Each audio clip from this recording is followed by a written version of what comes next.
Hello, friends. Happy Tuesday. Um, Thank you for stopping in and watching this training. Um, so today we are talking about my top three tools for healing. Now, these are things that I wish I would have known about um, when I first started my journey about 5 years ago.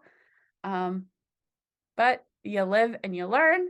And so now I'm sharing them with you with the hopes that they will be able to help you sooner in your journey than I discovered them.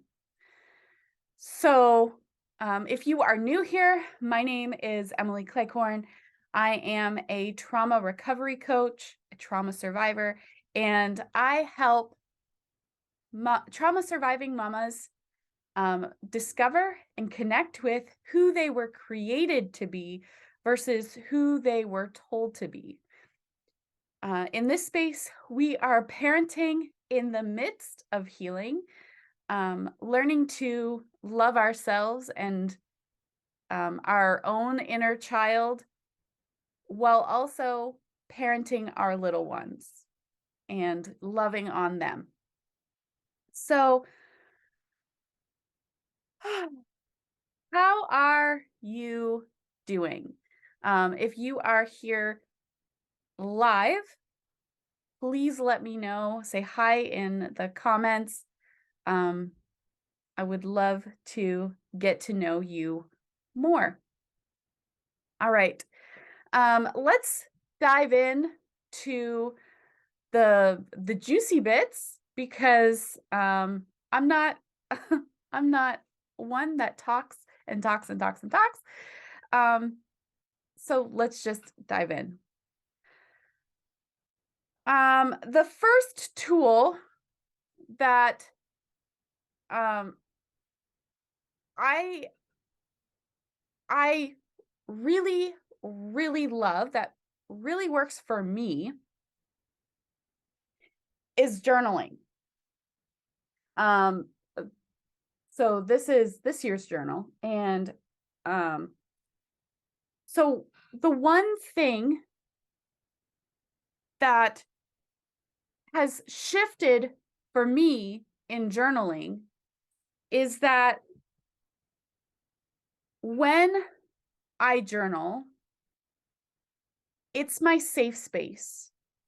And I understand that a journal isn't always a safe space for everyone. For every trauma survivor, a journal could be a different thing, right?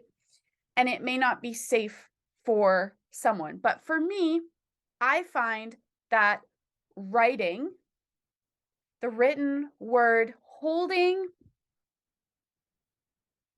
the pen in my hand and allowing myself the opportunity to write is more freeing than talking. Because for me, talking isn't always safe. And so if I'm unable to verbalize it as we are speaking now, but I can get my pen, get my journal, and start writing, there are things for me that have come up, realizations that I've made along my journey that have come up that, and I've written about them, but I had not been able to verbalize it until I wrote about it. After I wrote about it, I was able to talk about it. Um, so that is why I choose journaling. Now, do you have to have a pen and paper to journal? Absolutely not. You can use the voice notes app on your phone. You can, and there are a ton of different voice note apps that you can download if you don't have one on your phone. You can password protect them so that only you have access to the voice notes. You can use, there are any number of journaling apps that you can use. There is so many options, and journaling can look different depending on how you want it to look. But there are a few things that are really important when you are journaling. The first is not to journal to judge yourself. The objective is to give yourself an outlet, right?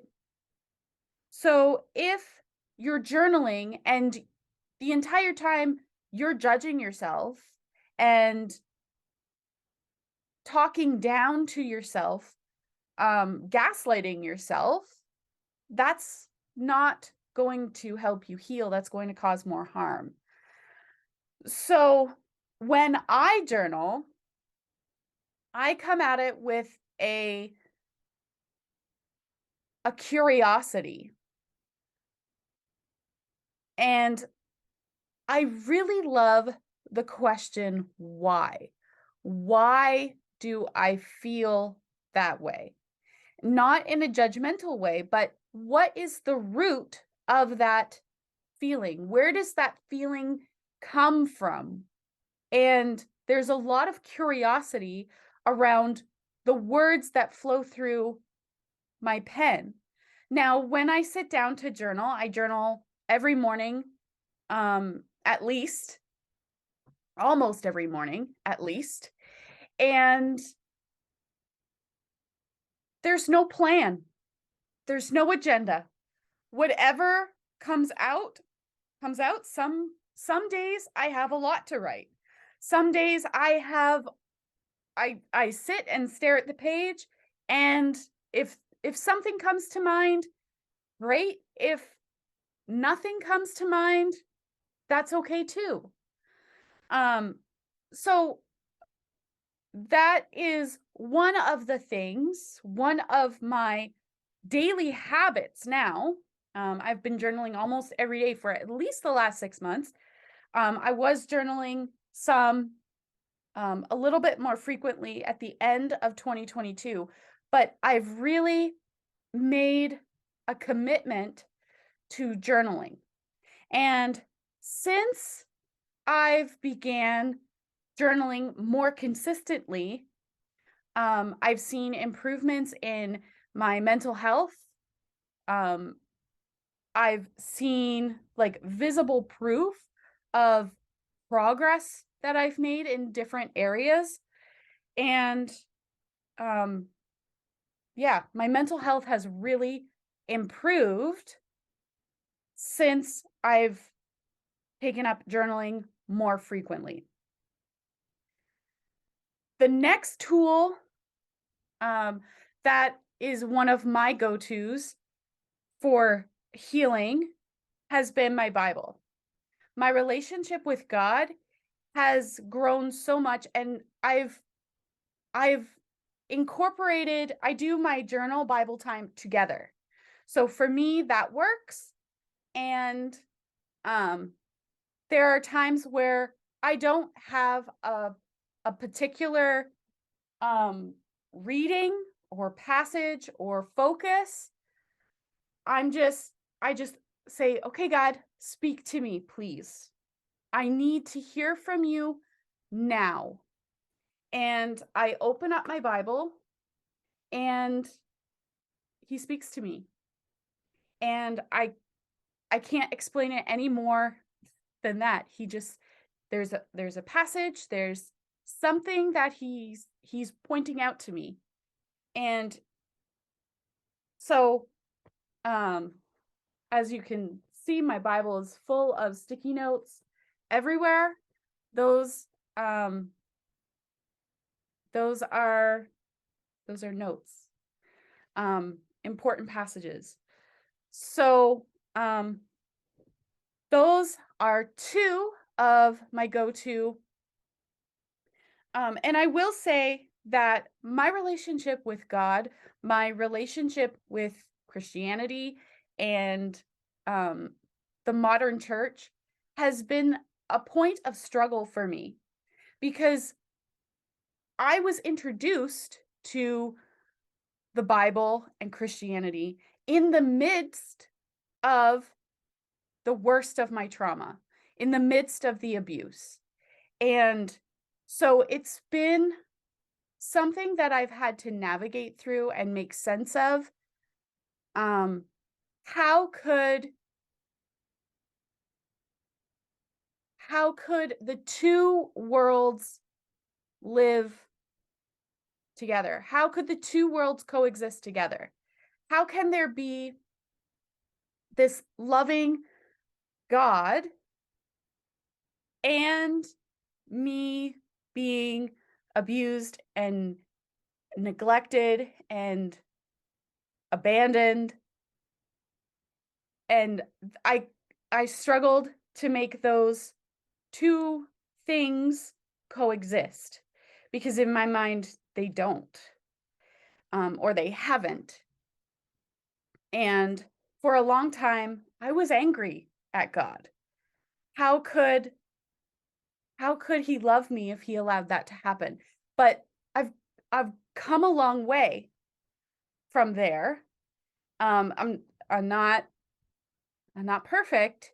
I don't have all of my poop in a group, but I know that my trauma, the things that happened, were not of God. God didn't make those things happen, and he was with me through them. He is largely the reason why I am still here talking to you, because he gave me a purpose and he didn't allow me to bail out. So those are two of my go-tos: journaling, my relationship with God, and the third, there are so many that I could include. I've used a lot of different tools. But the third one that I'm going to note is learning how to connect with my breath, the breath that God put in my lungs, learning how to connect with that breath. And because when I was growing up, and when we grow up in unpredictable, turbulent environments, we learn to hold our breath. And it's not the sense of like, and you stop breathing, but you're walking on eggshells, is the best way that I know how to put it. So I was breathing, but my breathing was very shallow. And this is quite common among trauma survivors. We breathe, but we breathe very shallowly. Our breath is very shallow. So learning how to breathe, learning how to connect with my breath, and I don't mean that in a new agey kind of a way, because your breath has the ability to deactivate your sympathetic nervous system and allow your parasympathetic nervous system to take over so that you are able to rest and digest. Because when you're holding your breath and your sympathetic nervous system is activated, your body is in survival mode. And that's completely normal when you're living in an abusive environment, a turbulent environment, an environment where you don't know who's going to set who off, or if you're going to do something accidentally and set somebody off and they're going to go off on a ragey temper tantrum. So learning how to, and that was really, really hard for me because I had lived my life until I was about 30 years old. Okay, so 30 years of holding my breath, essentially walking on eggshells, and being hyper vigilant, learning how to breathe and deactivate my sympathetic nervous system, which does not go without physical health issues coming up, has been challenging. However, this device, it's called a Comigo. I mentioned it in a live I did last week. This has been game changing for me. But if you do not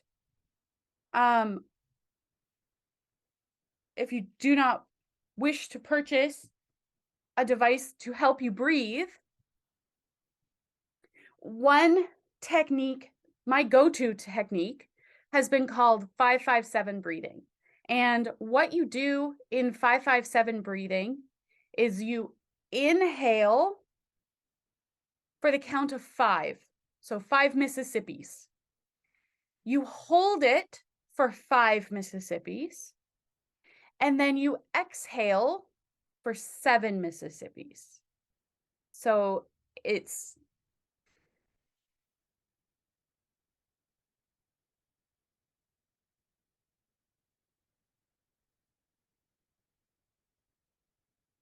and you repeat that.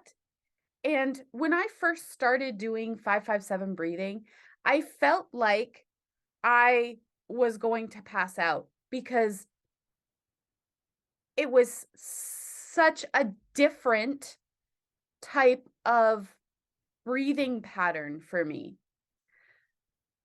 However, when my brain, or when your brain gets going in a circle, the hamster wheel circle, and you can't fall asleep at night, or you get really anxious about something, and you begin to use mindful breathing, like 5-5-7 breathing, you're able to deactivate your sympathetic nervous system, that anxiety hamster wheel, and come back down so that you have clarity of mind and you're able to think clearly, to problem solve, to live life, and you don't go down the spiral. So I hope these 3 tools for healing were helpful for you. And I'm going to post a blog on my website in the next couple of hours with these 3 tools for healing, and then a few more, because these are not the only tools for healing that I've used. So just for, let's round this up. So the first tool was journaling. The second was time in the Bible. And the third was learning how to relax my breathing and, breathe with my whole lung instead of breathing in a shallow manner. So I will let you know in my stories when the blog is live, and you can go and read the post and get all of the tools for healing that I've used. It's going to be quite an extensive list. Um, but I hope that you found some value in this. I hope that it was helpful for you. And if you have any questions at all, feel free to post those in the comments. And my DMs are always open as per usual. So have a blessed rest of your day, and I will see you all very soon.